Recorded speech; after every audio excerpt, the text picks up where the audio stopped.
Fiction, science fiction, horror, fantasy, crime, LGBT, thriller.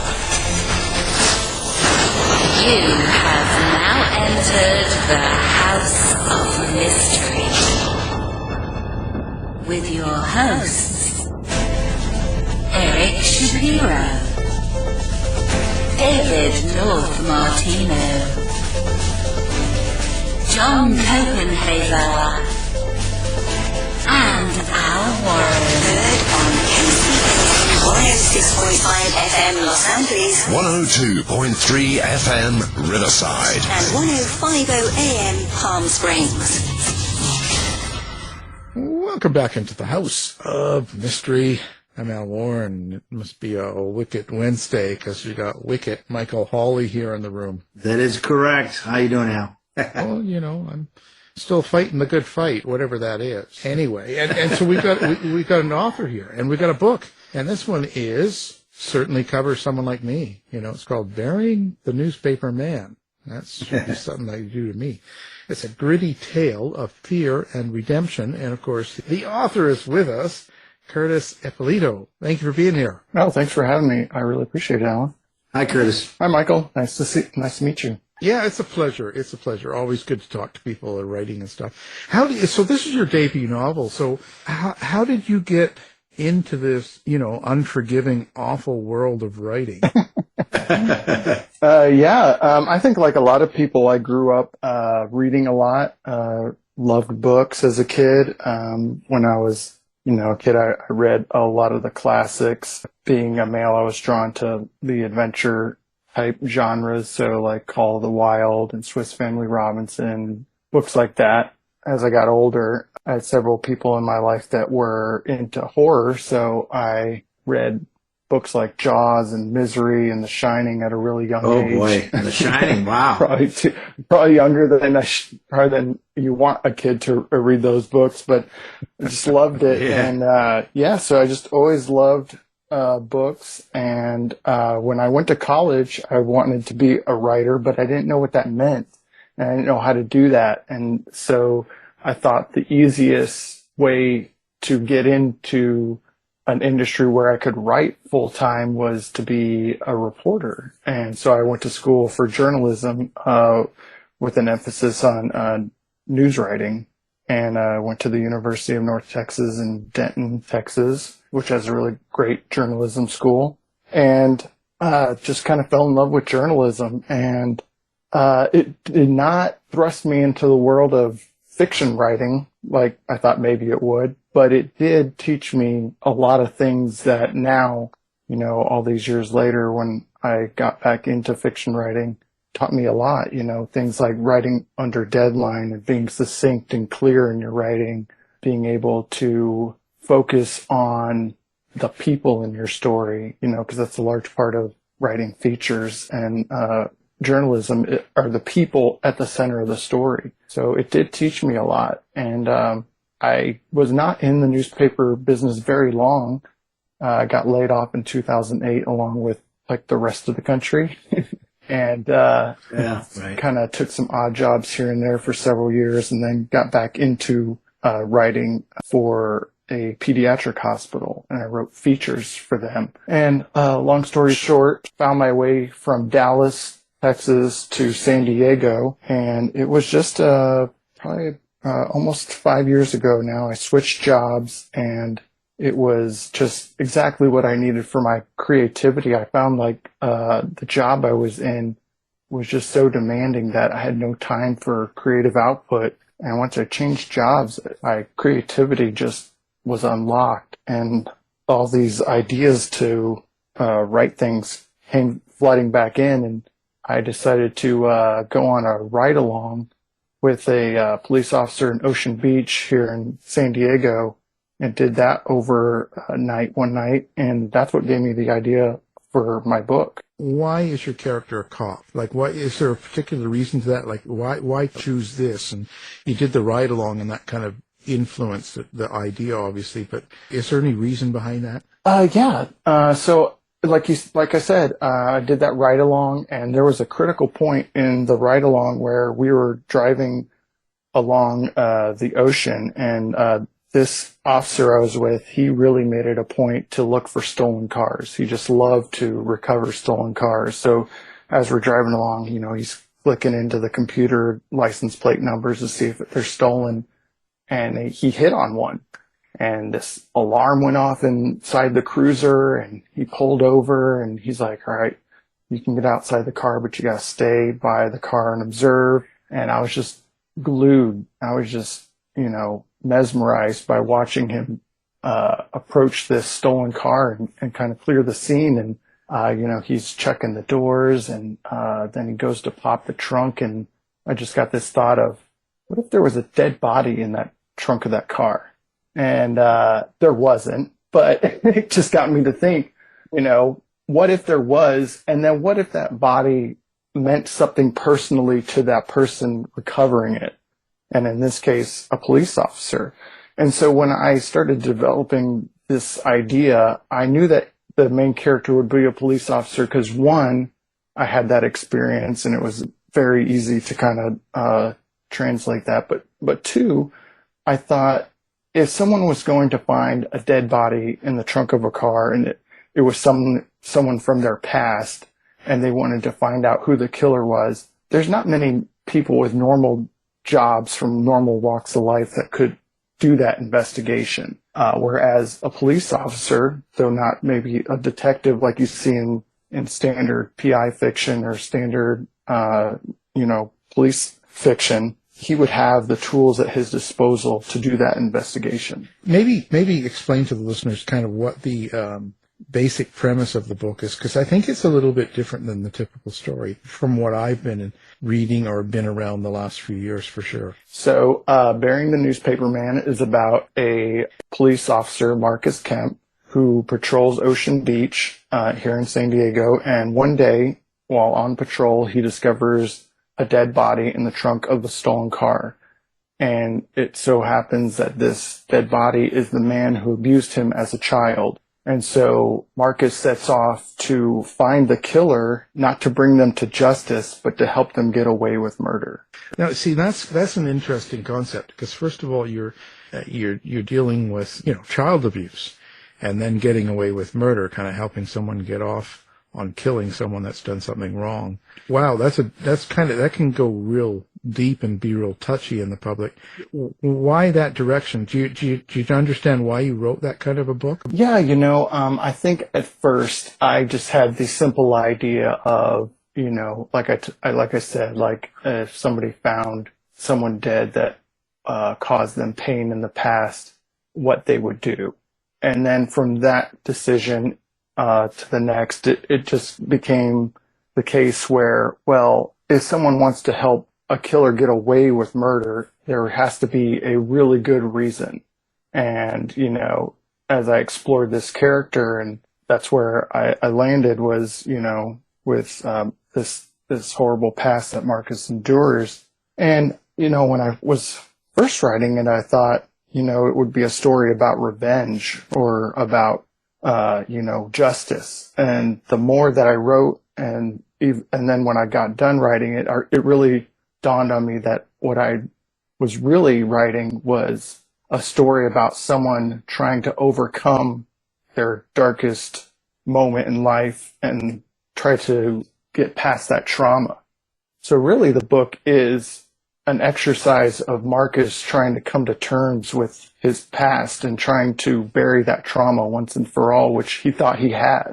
So therapeutic in a way? Yeah, absolutely. He's seeking, closure, and he thought he had it because he had buried his past and just kind of what he thought was forget about it. But then it's all pushed back into Repressed it. literally into his face, and he has to, acknowledge it and try to solve that once and for all. Your main character, Marcus Kemp, who is he to you? Like, what kind of relationship do you think you have with that character? I think Marcus is a guy that is really well-meaning. He's an introvert, but he cares for people. But I think I think he's a guy that you would enjoy having a beer with, or going surfing with, or something along those lines. I think he's a real well-meaning person. And do you hear him? Do you see him? Do you feel him? What's your relationship like with someone like your main character? Yeah, it's funny. When I was writing the book, I'd say probably the first half, I just really felt horrible for him, the things I was putting him through. And then, in the middle and towards the end of the book is some of the decisions he's making. I'm like, I'm kind of sick of this guy. But, I think at the end, and even now, 3 years after the book's been published, I still love that character, and I still love him. And, I do think every now and then, I wonder what he's up to. And, everything that I put in the book is as factual as I can get it to San Diego and the area and everything. So when I drive past somewhere that I had him be, or, a pivotal scene, I think, wonder what Marcus is up to these days. Well, I lived in Coronado for a while when I was in flight school. So did he go to Coronado? No, he didn't get over to Coronado in the book, but I do have another book that I wrote, set at the Dell. So I'll have to send that to you. Sweet. Yeah. Coronado, wait, but you were in there, what was that, 1950? 1986, and I'm only 22. See, what happened is when I was about 45, I started counting backwards. And so I'm about 22 now, I think. That's a good strategy. Yeah, but the body doesn't listen, believe me. Oh my gosh, that's true. When you write a story like this, it's put together well, you're thinking about things and all that. Do you have kind of a subtext or a meaning, or was there something you wanted a reader to take away from the book besides the entertainment part of it? No, like I said, I think I started out thinking I was going to be talking about revenge, and then in the end, it really was about overcoming trauma. And so I think that informed a lot of my the rewrite and the edits when I went back through that process, was just making sure that the voice was empathetic so that readers could get a sense that this character is deeply flawed and he's deeply damaged, but he's trying his best and he's doing what he thinks is best for himself and for his loved ones. And so that was as far as I thought, as far as theme or anything for readers to pick up on. I just wanted them to feel as empathetic for Marcus and his plight as I did. How do you get into the mindset of the abuse and that to where you can write it where it sounds authentic? Yeah, that is a tricky thing. And, I don't pretend to have experienced the same trauma that Marcus did by any means. But, I think all of us experience trauma on varying levels, and, just kind of, thinking how you feel about those events and how you process them yourself. And really it is just thinking through empathetically about that, and so that you can do the best job that you can to honor a character when you're writing about those traumatic things. I think it is very important. And your setting, now you said it was important. So, do you write your setting as if it's a character too? I don't think I do on purpose, but I think that's just the way it comes out. I've lived here in San Diego now for 10 years, and I just absolutely love it. And I wish I would have been born and raised here, but I wasn't, so I got a lot of catching up to do. But I think that's my love for it comes out on the page naturally. And I do love writing setting and description, so I do have to reel that in sometimes. But even as great as San Diego is, we do have our social problems, our different, issues like every other American city. So I'm cognizant of that, and then I try to, address those bigger issues as well. So I'm just not writing some fairy tale about a tropical paradise. Well, I do remember living there, and my apartment had neither a heater nor an air conditioner because the weather was great all year round. Yeah. It just amazed me. And I'm from Buffalo, so we have a huge heater. And it's still not hot enough because he's getting old, and the circulation goes. And he's 22, right? Yeah. Yes. 22. Last century he was 22. Well, Yeah. And As the point is, the whole concept is interesting. Do you think you're going to bring back Marcus as a character again then, because you still think of him and you still kind of have memories of him that are, I guess, fond in a way?